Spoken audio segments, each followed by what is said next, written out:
Και για να κάνουμε κάποια μαθήματα σοβαρά στους καψούριδες, γιατί ρωτάτε πολύ τι φωτογραφίες είναι αυτές στους δίσκους του Νότι κτλ. Η απαντήση είναι η εξής.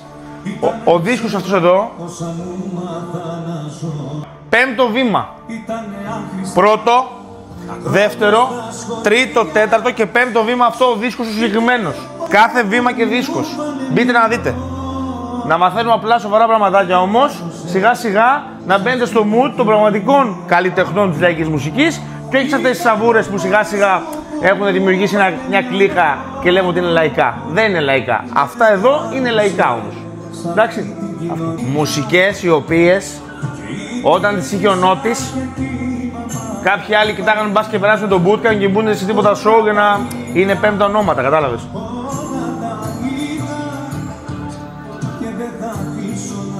Αγνοείται ο δεύτερος, όπως λέει και ένας φίλος μου.